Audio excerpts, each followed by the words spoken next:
Ladies and gentlemen, welcome to another episode of the Big MX Radio Podcast. This episode is brought to you by Racetech, as well as First Form Energy, because I have two individuals on the podcast. They are both repeat offenders on Big MX Radio, and we are here to talk about the 2024 W Wheels USA World Vet Motocross Championships at Glen Helen. Let me introduce Sage Voda from First Form. Right. What's going on, dude? I'm Dude, finally recovered. We're back. are we recovered? We're gonna get to that. We're We're not. recovered. I would argue vehemently against that. Although I've already done two workouts since getting home, and also joining us on the line, he joined us on the trip. He was a late addition, but possibly brought the most amount of skill and ability, and definitely maybe the most viral clip. Aaron Nigley, welcome to the podcast. What's up, guys? Only took me about 12 of these to come back to life after World Vets, but we're back in action, baby. Absolutely. I think they might need to come out with a new flavor called like electric blueberry because it just like tastes like a defibrillator after that was needed when going to Glen Helen. So let's dial the clocks back a little bit. For those who aren't fully up to speed on all things First Form, Big MX Radio, mix in some verb as well in there. If you spin the clocks back 8 months ago, I don't even know how, but I kind of just came across, I think it was just a mutually followed or like commented on post. Aaron, you commented on something. I'm like, wait, somebody aside from Andy Frisella over at First Form like has dirt bikes on their radar. And like Yeah. obviously First Form is a brand that I've known for a really long period of time. But yeah, take me through. Like I reached out to you, like I literally slid into your DMs, and now we're hmm here. Yeah, it's kind of a little bit of a blur, but I want to say it was some sort of a comment, some sort of interaction on maybe Verb's post, and then there was a DM that started going back and forth. And from there, we kind of exchanged information about, First Form and who you are, dirt bikes, as kind of the consensus between the both. But yeah, it's been awesome. It's been quick. I can't believe it's only been like 8 months, but yeah, it's pretty cool to have a connection here. Certainly, yeah. No, brothers from another mother, who all just love motocross and dirt bikes in general. Sage, you jumped on board as well right away, as well as Matty Z. We'll talk about him a little bit as well. The five of you, including James and JT, you piled into into one of your trucks, had a bike full of trailers on its way from Missouri all the way to Mesquite, Nevada for the Verb Moto Gypsy 500, which I think like up until then that was the gnarliest event any of us had been to until this last weekend when we were in California. So maybe take us through that a little bit. Yeah. So again, to you guys' point, it all kind of started with an idea that we threw out. A comment was made, and we actually, were able to connect with you, Brad. And once we got invited out there, we did rent a truck. All five of us squeezed into an F-150. Had a bike full of trailers to my stories post that went crazy, and drove 28 hours out to Mesquite. Rolled into practice.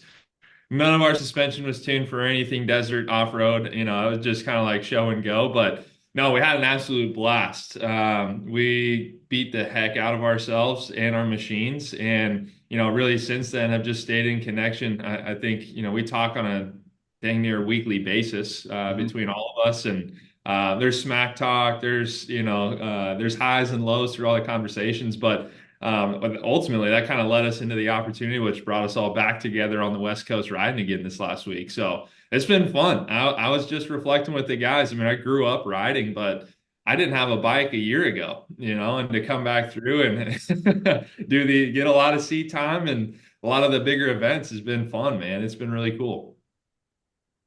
100%. Now, so I'll kind of give you a little bit of an insight as to how I knew that this was going to be a successful venture for the three of us, as well as just working with First Form in general.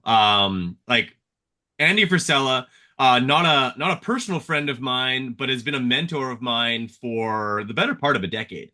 I first stumbled across the MFCEO project, which was basically suggested to me from a good friend of mine who was actually my trainer at the time. Mark Lavalley, who I believe is a Legionnaire, if I'm not mistaken, or at least was at the time. And he'd basically like he'd started sending me some of these podcasts in the like I think like Andy was still in like the double digits of his podcast. This is prior to episode 107, which is my personal favorite. And but I knew right away if there's someone who's into moto who works at First Form, they're going to be cut from a very special cloth to begin with, and they're going to be someone that I vibe with their energy. That like let's dream about something, but then let's also go do it. And in a very short period of time, like the three of us have been on two of the coolest motocross trips that I've been on. Like if someone took their entire career and it was like they raced for like maybe 20 years, those two trips would probably stick out as like those were awesome times, and we were able to make those happen right here, right now. And I think that just speaks to the volumes of the passion that you guys have for the sport, and just your hunger for wanting to make those memories and conquer things. Aaron, I think you can speak to that a little bit of just like taking an opportunity and going ahead and racing it, regardless if you feel prepared to or if you've got a lot of experience in that area, because you guys weren't desert guys. You weren't like, and you just showed up to the 500 and did it. Same thing with World Vets. Yeah, I mean, I'll speak on it a little bit.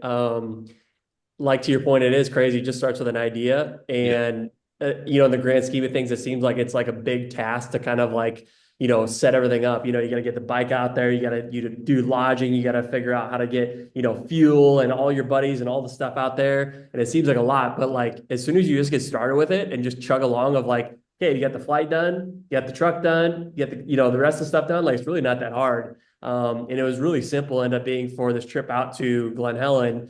I literally just told Sage at one point, like, it'd be cool just to go out there just to visit and just watch. And then I think somewhere along the line, Sage is like, well, let's just get a bike out there. Like we have connection, like let's just get a bike out there. And so, through you guys, through Hoppo, all them, like awesome to set that up. And honestly, like reflecting now, like it was super easy. Like Sage helped me get the flight set up, got the flight done. Sage got the hotel where we're staying at done. Like, dude, there's really not much more. And like so easy. And yeah, to your point, like you just gotta go at some point and just make this stuff like just figure it out along the way. And that's kind of what we did. So super cool. Yeah, just kind of excited to talk more about it.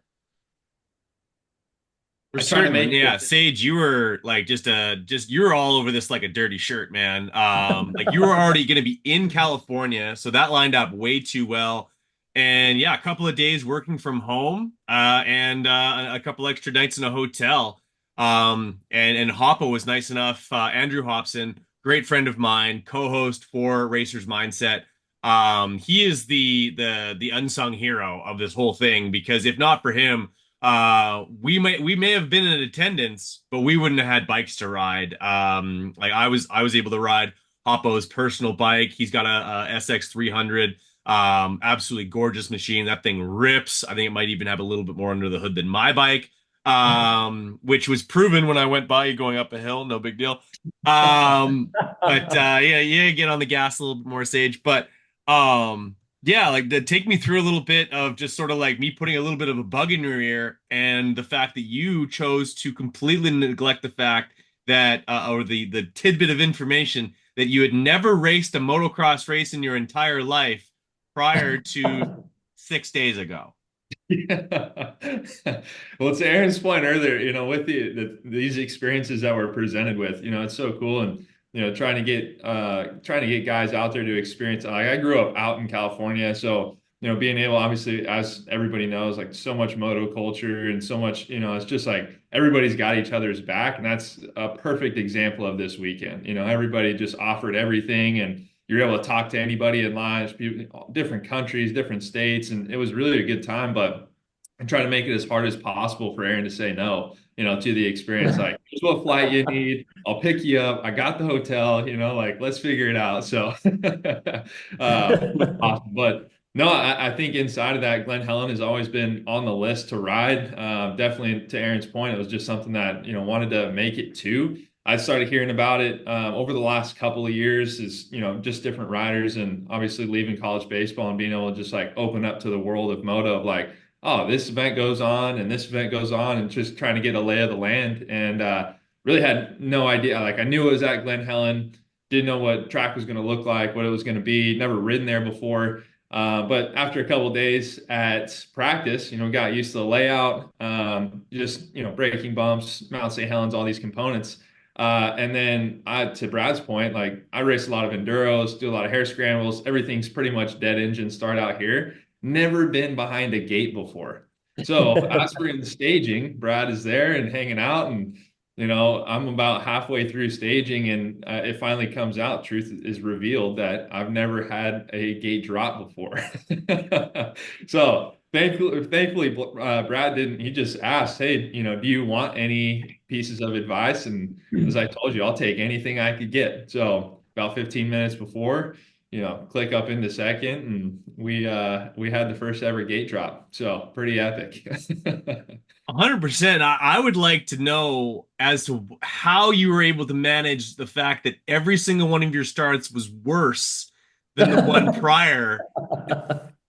Typically, the progression is that we get better at things as we continue to do them. But yeah, your first one where we might throw the video up on here when we do the YouTube version of this show. But yeah, you almost went 12 o'clock. You were looking like some of the boys in Baltimore heading down the street. You scared the living crap out of the Kawasaki riding next to you, number 313. Yeah. But yeah, like just yeah, take us through a little bit. Your first motocross race. You found yourself very lonely on the first lap of all three of your motos, but yeah, you were able to pick some guys off. Yeah. And yeah, those are the experiences that make this race an aspirational race for those who haven't already been to it. Like they hear about the fun that people have, and they're like, I got to get myself a slice of that.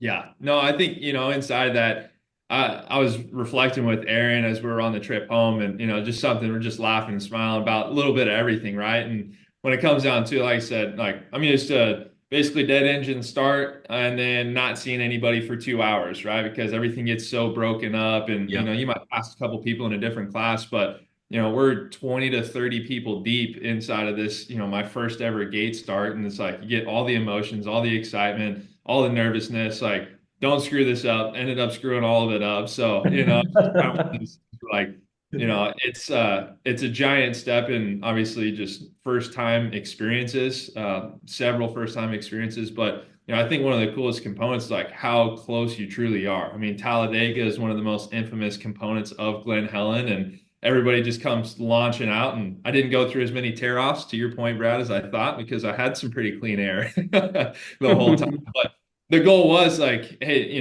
going into it, I know it definitely wasn't going to be the fastest guy, but to the personal potential piece, like, hey, how can I just challenge myself, learn a little bit, and just go pick a couple of people off. And luckily for me, I was just riding 25 plus novice, so exactly where I needed to be. And the novice class is just nothing but carnage, right? Like nobody can keep it up. It's just so I was able to fight my way back and get a couple of guys. But I think experience wise, and I told Aaron about this, but some of those motos, like you have couple guys, like a couple turns ahead, and you just like you go head hunting, and that's just one of the cool arms pumped out, like you're super fatigued, and you're like, how can I just hang on a little bit further, and it's so rewarding when you do end up getting that guy, small little celebrations, like, all right, where's the next one, and so it's just such a cool experience, being able to talk to guys in staging, and it's something to the moto culture, but ultimately, like, for anybody that has the opportunity or might be a little bit nervous about going out, like I can assure you, it doesn't get much worse than literally zero gate drops, never riding the track, completely new bike, and just showing up and having an absolute blast. Like there's guys with license plates, headlights. There's dudes that like duct tape boots. Like we saw it all out Oh, there. So we that one particular guy you're talking about was like he was a one person microcosm of all the things that you can get away with rolling to the line. Aaron, I don't think you were biased at the time, but there was a gentleman. I'm gonna say he was around 50 years old. Uh-huh. He was riding a 2000s RM 250, no silencer, work boots Badass. with duct tape, jeans. That guy's booty was too legit to quit because he had no belt. He's still no. holding up them jeans. He had a How about the motocross fenders? jersey, but The had fenders. a t-shirt that looked like a toddler's t-shirt over top of it, and a G-Max helmet, with complete with a pair of X brand goggles, which might have been the most performance oriented piece that he was wearing. Yeah, that was eye-opening to say the least. Yeah, he also had the fenders, right? That were Yes, painted black yellow. fenders that were spray painted yellow. That was over the top. But Aaron, like you had never ridden Glen Helen. I'm actually the only one on the call that had ridden it prior to this, and that was quite some time ago. Take me through just sort of like the menace that is that track. She's a shape-shifting son of a bitch that never really lets you get comfortable, especially for a guy who was typically riding. You ride a lot more moto than Sage does, but you're usually you're a Midwest guy. You're more clay and some harder pack Yep. tracks. Yeah. Yeah, I'm definitely more moto. I like the jumps. I like the motocross layout stuff. So that's definitely more up my alley. To be honest with you, I didn't do that much research on Glen Helen. All I knew is about Talladega, the infamous turn. And when we showed up there that first day for practice, and you're like walking to the track, I mean, Sage, you can remember me saying it's like the hills, the up and downs hills for Mount St. Helen. I was like, dude, that is gnarly. And you're, a good distance away from the track, and all you hear is these 450s just plowing up this hill, like clicking gears off. And like to know the sound of like what that would take to get a 450 up those hills, like I'm like, these things are massive. And then you get up to the track and like you actually get on the track, ride a couple laps. And that was honestly the gnarliest track I think I've ever rode on. And again, I'm from the Midwest, so everything's pretty much flat. Hmm. So yeah, to have that elevation and then mix in like breaking bumps down a hill like that, super gnarly. But I mean, the track was sweet. Really super surreal to be on a track like that. Again, it was just a dream to be, just to go there and then to get to race it and ride it was really, really cool. So yeah, I enjoyed every part of it. What do you feel like was the most challenging bit for you, and what are you most proud of as far as like what you're able to accomplish over the whole weekend? Oh yeah, for sure. So I said it to you guys a couple times. Friday for practice, I would say the most challenging part was, I mean, this track is, massive. I mean, some of the races had close to 100 people on it. There's three gate drops. But Friday practice for me, the most sketchy and like, most kind of nervous part of it was coming down the huge hills. I mean, because you have braking bumps for that are already just sketch, right? Yeah, But you have multiple riding levels on the track at the same time. So all of them. I consider myself an intermediate rider, so I like it's not my first time on a track at all, but like coming down a hill that's already sketch and you're catching people on this hill, and it's like they're a little bit more of a beginner, and I'm catching these people down the hill, trying not to kill myself. I mean, that had to be the sketchiest part because you got to move over or you got to like dodge them, whatever it is. So I would say that was the most sketchiest part of the track for me and most sketchiest part of being there. Probably the most rewarding is definitely rolling away Sunday from my last race because I literally almost killed myself, I think. Sage was fortunate enough to catch that on video, but a little bit later in the day, track was rough. I think it was the first lap, so it really wasn't I wasn't too fatigued, but Dude, you're that sending it though.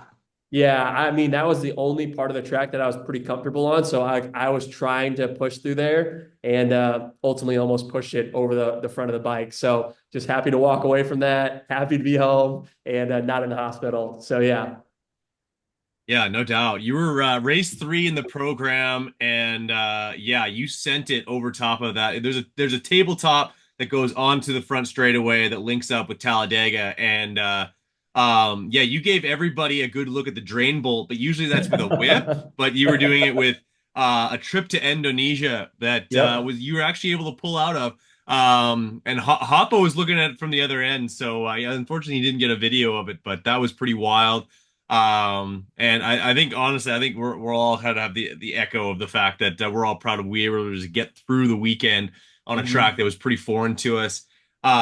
Sage, take me through just like yeah, you were eyes wide open the entire time, soaking it all up. But just also the fact that you were able to sort of just digest the fact that you're on foreign soil, on a foreign bike, in a foreign discipline, but just embracing that chaos and thriving in it, dude. Like you rode pretty damn well. In fact, I hate to say it, but I looked at lap times, and my fastest lap time recorded anyway was a 3:38, and yours happened to be a 3:35. Well, I mean, I think what's cool is like every day, yes, the track there was different conditions and it Yeah, was ever changing to your point, but we also got like three different types of conditions, right? Like first day, never the same water's twice. down as much as possible, and then Saturday we had a little bit of rain overnight, and then it was overcast, so we retained more moisture in the dirt, which definitely helped out. And then crazy gnarly winds, super dry conditions, like the typical Glen Helen from what I heard, right, going into Sunday. So, just being able to like once you think you kind of know what the track's going to shape up to be, instantly changed. Like turns are a little bit softer. It's, wet. Okay, now you have more traction. Now there's less traction. Now we're jumping across in the last moto, jumping tables that, the wind's blowing you from a 40-mile-an-hour gust. So, just kind of like there wasn't, I'm fortunate to be in a position where, I don't have too much to go back on, where everything's just kind of new from this point moving forward. So, Ignorance like is bliss. literally, right? Like every lap is a new lap for me. Like lines are ever changing because there is 60 people on the track at one time. Like there might be a rut there one lap and it's gone the next, Yeah.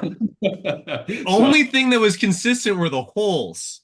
yeah, Yep. yeah, they were Yep. for sure. Yeah. Those weren't going anywhere. But no, I think inside, like just being, like you said, foreign land, foreign track, foreign bike. Truly, I just go back and I said this about the Gypsy and, everything else that we've done kind of through the years.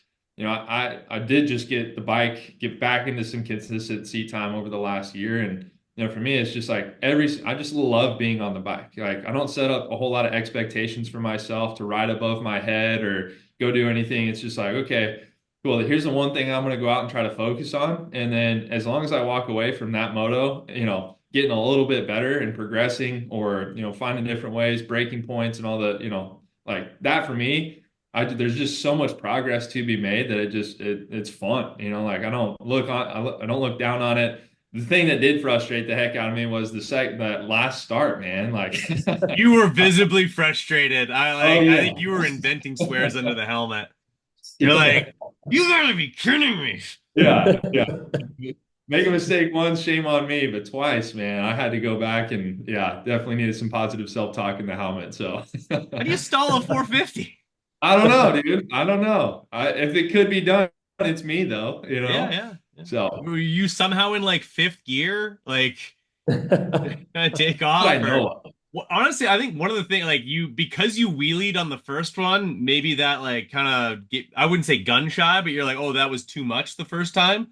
Yeah. Whereas I think if you would have just left the throttle pinned or left your throttle to the same position you did the first one, but then just lay yourself over the bars and keep your weight forward, you would have been fine. But hey, I think you'll probably start behind the gate sooner than the next time that we're at World Vets. But even if you don't, your next start at World Vets will be better than your last one was. So Something to work on in the off season, right? yes. Yeah. So what were you most proud of yourself for, aside from surviving? Oh man, I think making the last moto. So this was kind of a funny story, right? But Okay. I think we were a little bit worried based off of our flight times because we had to be dropping off the rental in Ontario at about 3:30 or so at the latest because I knew Sunday afternoon everybody's going to be flying out, it's going to be busy, and didn't want to come back even later. So I was moto 4 of the day for my second moto on Sunday, right? It's a 3-race format, so got to go early, and then Mhm. I was moto 13. You were the fourth last moto of the day. Yeah, right. And so we had gone down, met the owner of W Wheels, and chatting with some of the guys, and we got up and got an update, and they were at like race 9, right about 12:30, 12:45, and so we did the math on everything, and we had everything packed up. And we gave ourselves a cutoff point, and we were literally in staging. They ended up throwing in an extra pro moto Yeah, in there. they're like, oh, we're gonna run the pros too. You're like, good. Awesome, sweet. We'll see how this works out. But literally, like I think the gate drops for our moto at 225, finished by 245, was in the car by 255, exactly where we needed to be. I told Aaron the night before, need to be in the car and out of there by 245 and missed by about 10 minutes, but we got the last moto win. So I think, just being able to have the complete experience was definitely one of the cooler accomplishments. It took all the teamwork, man. Hop was over there taking the number plate off, like Brad's Yeah. packing the bag, shoving everything down. We're So it was stripping you naked. You're like, not necessary. I need to wear something on the plane. yeah, that was one of the highlights for sure. That was cool. Badass. No, I'm glad you were able to make. How much time did you guys have once you got through security and on the other side? Before or after Aaron got stopped through TSA? Oh, No. here we go. We had a good Continue. time. We were good though. Yeah, just slight TSA security mix up there. Something in the bag. But anyway, yeah, we had Wow. plenty of time to get a bite to eat and kind of just chill out for the flight back home. So it was good. Yeah, you never want to be cutting her close when it comes to flying home because otherwise, yeah, you guys have to get a hotel and then you're late for work the next day. Did both were both of you guys on time, bright-eyed and bushy-tailed first thing in the morning Monday? I wouldn't say bushy tail, but yeah, we were there. I think I got like 3 hours of sleep before work on Monday, but yeah, Yep. we were there. That was the Awesome. consensus. I think I texted Aaron when we got back Monday morning. I think we were both 2 energy drinks deep by 10 a.m. So Oh, you help us guys are out. on the JT Thompson program. So like I had the two of you guys, but we were missing a couple of members of our like the five musketeers over at First Forum. Most notably, Matty Z. He was like he was on the group one of the group chats. We ended up abandoning that one based on his level of sadness of not joining. But yeah, he wasn't able to pull the trigger. Neither were James Lynch or JT, three guys who are absolute fiends for two-wheel exhilaration. I think at least for next year, we need to make it a full effort with like if we got two bikes to work with three guys, we can get four. We can get four bikes to work over the course of maybe of five for next year, and maybe twist Frisella's arm and get him out there.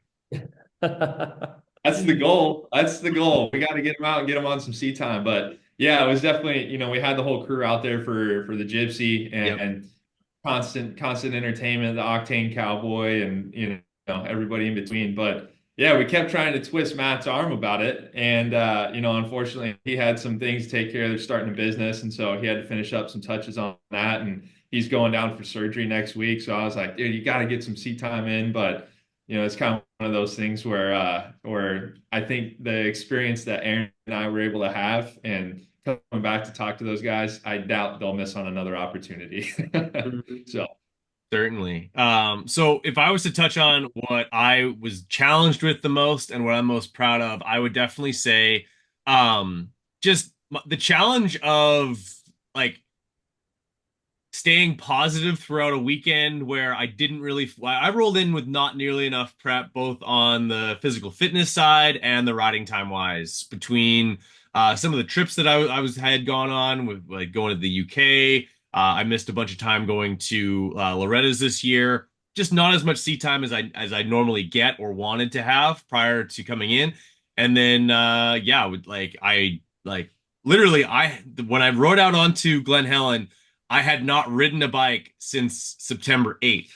So that was like I'm as rusty as I'm gonna be at that point. And then so I honestly I struggled a little bit with just like not feeling like, oh, I just want to get through this.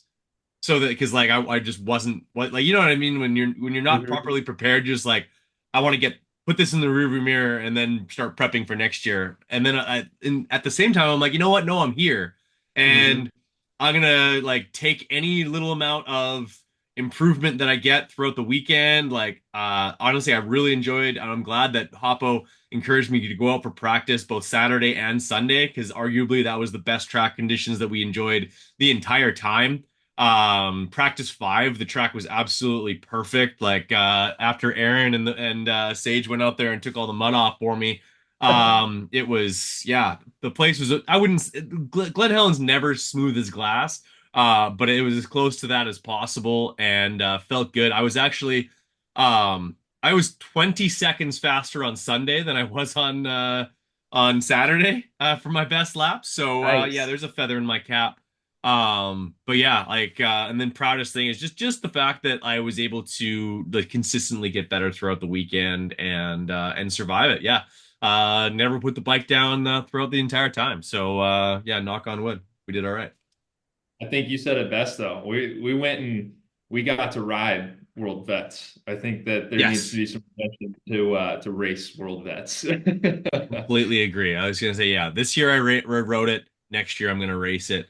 So like let's Sage and I we're gonna start with Aaron and give our thoughts on Mr. Nigley's performance.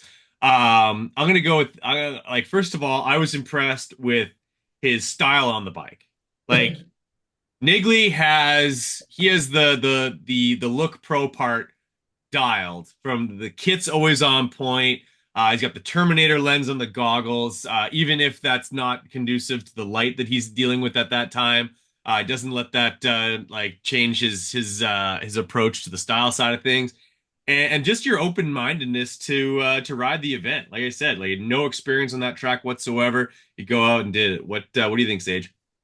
Yeah, I mean, I think the style thing most definitely is he's got that dialed. I think through the part, as you said, that experience where he almost went to Indonesia, right? I think inside of that, sometimes the speed, and the confidence got the best of him. But no, other than that, man, it's always a blast to go out, try to pick his brain on different components because there's things that he sees or Yeah. obviously he got to be the spearhead in all of the practice sessions and everything. He was the first one to jump on the bike, go out and report. And so, there's definitely no shame in jumping out early and giving us a scouting report. So that piece was great. Love it. And so Aaron, like one of the things that I was surprised to me is that you somehow look taller on a motorcycle than Sage does, mainly because he's usually got his butt on the seat. What were your thoughts on Mr. Voda's weekend of navigating the landscape that is Glen Helen? No, I'm honestly super proud of Sage. Because to me, like I said before, like moto style is kind of my thing. So I got to remind myself that Sage is more of like he likes the off-road style. He likes being in the woods and stuff like that. So for him to just want to just venture out and do a motocross race, not just ride a race, it's super cool.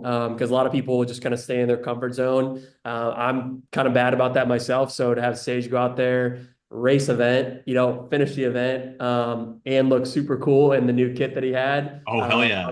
I'm super proud of Sage. So I think he did awesome. And I can't wait to do more motocross events with Sage. So hopefully I'll turn him into an actual motocross racer. So we'll see. Sage, have you been officially bit by the bug? Like, are we going to see you like maybe invest in a whole shot device? Hey, Yeah, I don't think you're going to put the woods away completely, but are we going to do a little bit more motoing now? that's the goal. So I told Aaron this with the last, I think it clicked mostly with that last, with race three, but chasing and hunting that dude down and like being on the same track and seeing people in front of you through certain sections and knowing like where to kind of push through sections and stuff. Like I was, I told Aaron, I was like, this is definitely more of an itch. And, just the emotion, dead engine start, you're usually in some field, right? And there's like some Yeah. random dude with a board telling you guys to just cut all the engines. It's like, you get some of the, I don't know, the emotions going on, the nervousness and stuff, but like the whole gate experience, right? And like engine's already hot, everybody's, it's like, that stuff is sick, man. So I do think I do like I said, progression inside of the starts. I'll take anything that helps. That is a whole shot device. Brad, you'll have to let me know when I'm ready for that. But Yep. yeah, we'll get some stuff in. But yeah, I think inside of just like it's so cool to step into something new. And I truly am, as I've said, like I'm a blank slate. So I think like getting as much moto experience, getting woods experience, like I'm down for anything. You certainly are, considering your very first motocross race ever was World Vets. I canvassed John from W Wheels. He couldn't confirm that that was the first time someone had literally raced their first race at an event like that or that event specifically, but I'm gonna say it's pretty safe to say that you were on yeah, that was virgin soil as far as the territory that you were in, as far as being the first time ever racing a dirt bike, right? Like in a motocross race at World Vets. Yeah, hats off to you for that. And on the competitiveness side of things, like I've been racing since '99. I'm like I said, rusty and a shell of my former self on a dirt bike. But when I saw the 16 ahead of me, especially in the second practice when the 16 was actually behind me for a short bit and then in front of me again, um, I I couldn't let that stand. Like honestly, I literally I was like well within my comfort zone. And then I see this like blue streak go by and going up one of the hills, and I was like, well, that can't continue. And I'm really glad that you had poor line selection leading into ended up being the checkered flag. Because I'm like, all right, sorry, Sage, I'm gonna take a much shorter route to the finish line here, Gotta and give yeah, put you behind there, me big guy. So yeah, it felt like it shouldn't have felt that good, but it did. you. Aaron, what do we got for Brad? We got any congrats? I'll let you start with it. Yeah, go ahead. Yeah, Aside from the wardrobe changes. well, that's what I was gonna first compliment. There is any time that Brad gets on the bike, there's a different shade of goggles, there's a different tint, there's a, like I think the one constant thing that two constant things, he did wear the same boots and he had the same helmet. Outside of that, you didn't know what he was gonna pull out of the bag. It's kind of like you close your eyes and we'll wear this one and this one. And he definitely had the Fox kits dialed there. So day three was definitely my favorite. That was you pulled some good ones out on day three, but no, other than that, I think one thing that I just had to throw in there. We were looking over the bike the last day, and Hoppo almost immediately pulled out the dent that you had put in his pipe, and I know you kind of felt bad about that, but hey, it's bound to happen. But no, it was so cool. I mean, just kind of just following you around, getting introduced, being able to record a lot of the content, and just seeing your enthusiasm. And it's just like, hey, we'll go by. And I would sit coming back from a moto or a practice, and it's like, man, between Hoppo and you, the amount of people that stopped by and had awesome things to say, the connections that we were able to make, it's so cool because that genuinely is what it's all about, and just making new friendships, going out and riding with your buddies, and seeing other people on the track. It was rad. I appreciate that, boys. And yeah, like I think what I hope to do with First Form and the two of you and the whole crew over at First Form is the same thing that I do with the Big MX Radio audience. If I can take um the my audience and First Form beyond the velvet rope and show you how amazing the sport of motocross truly can be. That if you don't have a bike, no problem. There's people there and within that community that are more than willing to help and more than willing to provide that experience. And it's an encouraging and welcoming crowd that really does just want everyone to be able to experience how awesome the sport is from a speed, the sound, the smell, the whole deal. Especially at a track like Glen Helen, which is so iconic. It meant a lot to me to be able to share that with you guys and just kind of take a few moments just to watch you guys just soaking it all in. That was really cool for me. And yeah, like that's what I try and do every single week here with Big MX Radio is just take my audience a little bit further behind the curtain and keep that the sport top of mind for them so they can continue to enjoy it. Well, we appreciate the Absolutely. heck out of it. It was cool. Yeah, it Yes, was sir. awesome.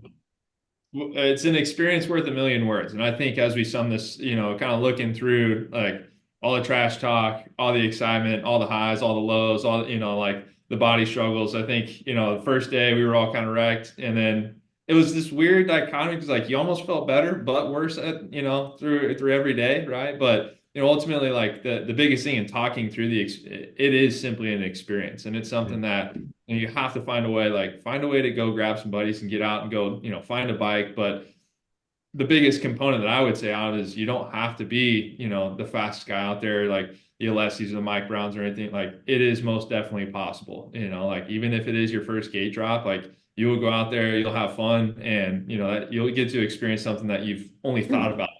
So Certainly. So, Aaron, safe to say you've already punched your ticket for 2025? Yeah, I think we definitely need to get World Vets on the book for next year on 2025.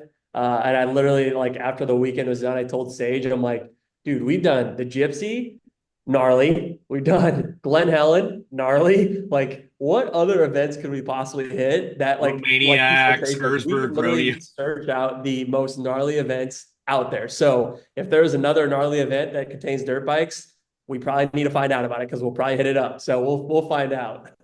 I love it. Yeah, it'll only be a matter of time before Sage is lining up for a like 250 C class area qualifier for Loretta's and just making the full t taking the first form rig down to Hurricane Mills.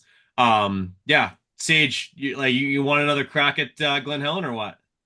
I'd take another crack at Glen Helen. Absolutely. Like I told you, I think I told Aaron this, but being in a spot where, all right, I know kind of the format, general format, know what the track looks like, definitely know what I need to work on, but even just the conditioning piece and seat time, especially leading up to it. I was traveling basically the entire month of September. I rode an enduro the week before, and so like I had a little bit of seat time, but realistically, a whole another year with some seat time underneath the belt, like it would be fun to actually go back and kind of push the envelope a little bit and have some fun out there. So yeah, I'm down. I'm game.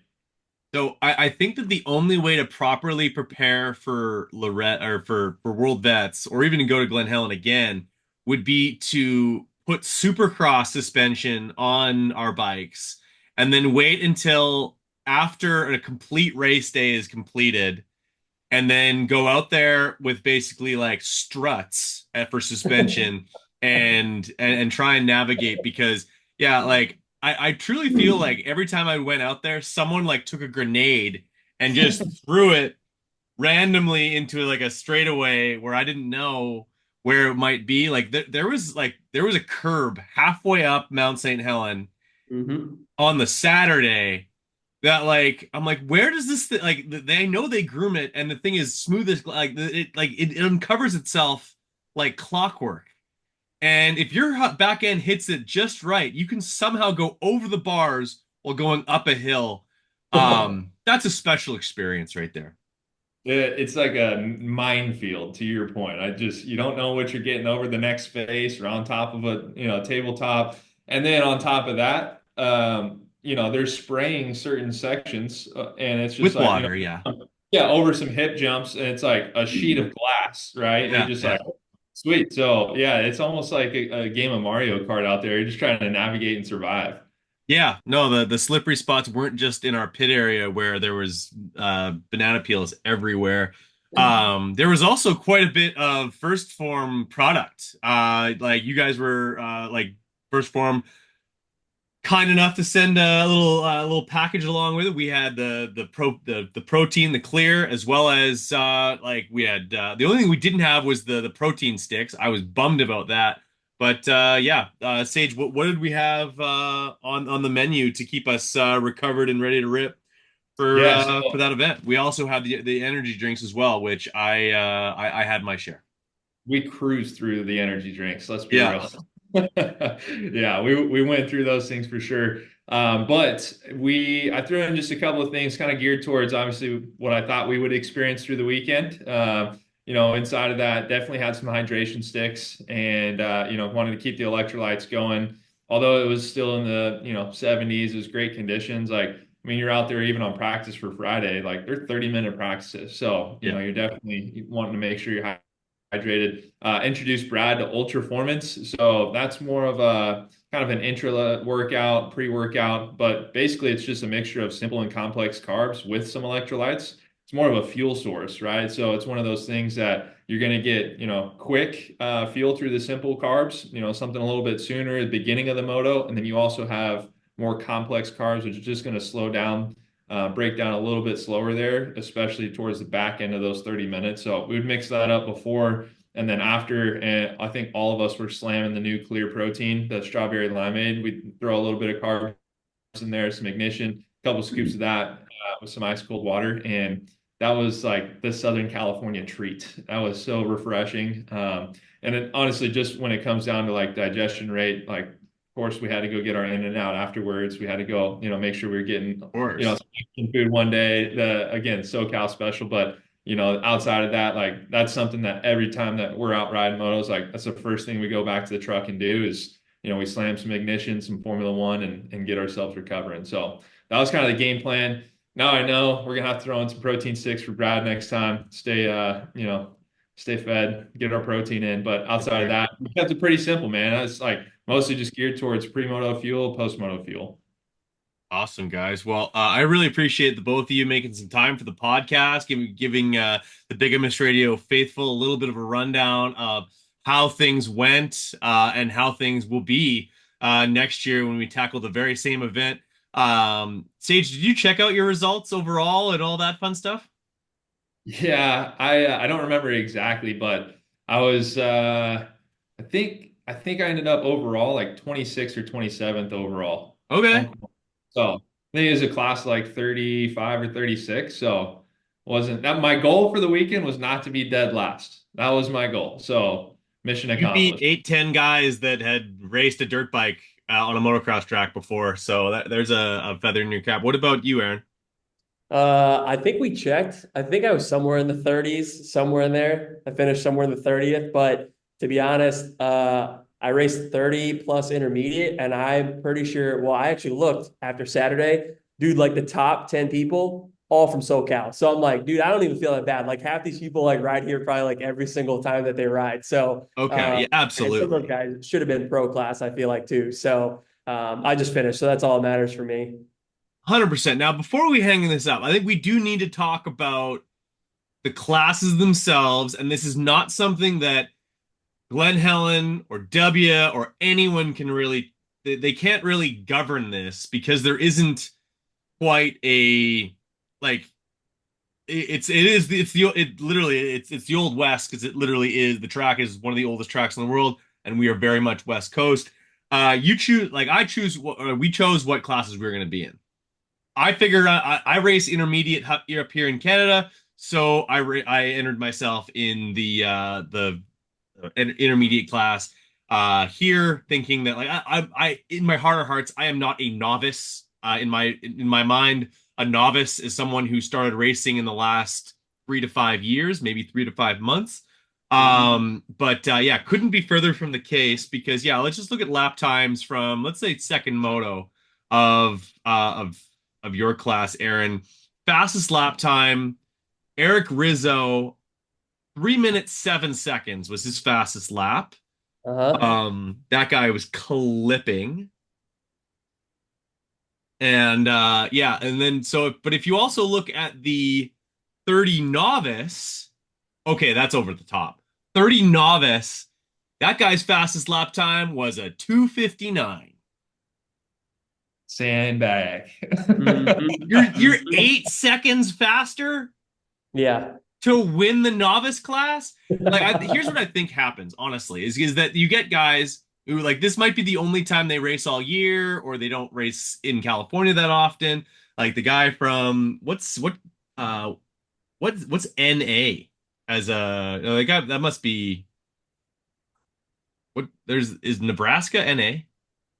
No, No. I don't they're think so. ND. Anyway, but like I think people just like I don't want to be like say if I should race the intermediate class, but I don't want to get 11th. I'd rather get first in novice, and that just keeps happening. So you just keep like pushing people further and further down the leaderboard. Because yeah, like I was racing against guys in the plus 35 intermediate class. Not to besmirch the good name of Ben Griffith, and he is currently in Florida wrenching for the one, the only Joe Shimoda, but his fastest lap time of 3:06. If he was racing the expert class, he would have been third.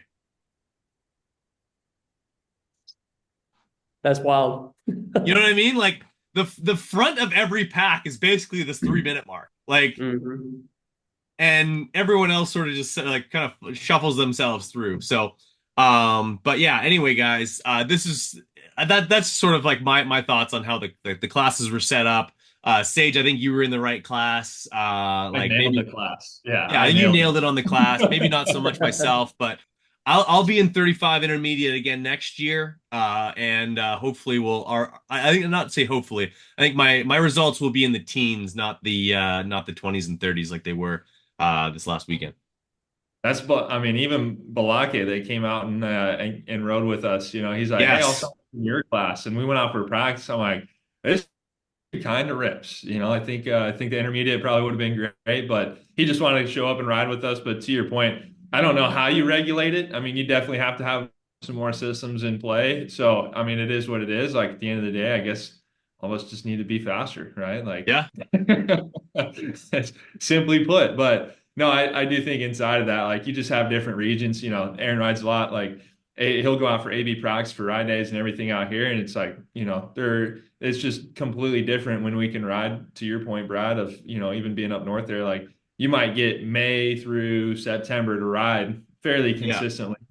And then outside of that, like everything's frozen, it's freezing, it's Hockey muddy. Like season. hockey season. Yeah. So, it's so hard, especially for the world vets to be like, yeah, this is a fair assessment of the class. But other than that, I think that like just the overall event ran smooth, like you Yeah. knew where you needed to be time wise. Like other than a couple crashes up Mount St. Helens and like a couple little things, like the event went super smooth for as many people as you're coordinating in classes and gate drops and everything. They had it dialed. So Over a ran on top. thousand racers.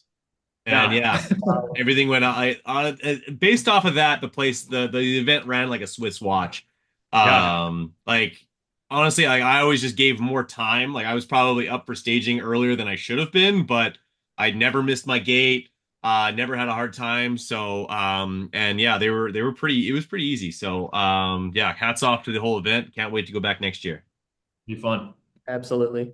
All right, boys. Well, really appreciate the time. Can't wait to plan the next trip. Thinking maybe two-stroke cup. Maybe it's gonna be the Lincoln. Brought to you by Moto Playground. But either way, we'll be there. Smiles on our faces and throttles in our hands. Let's do Thanks so it. much, Brad. Appreciate it. Cheers, boys.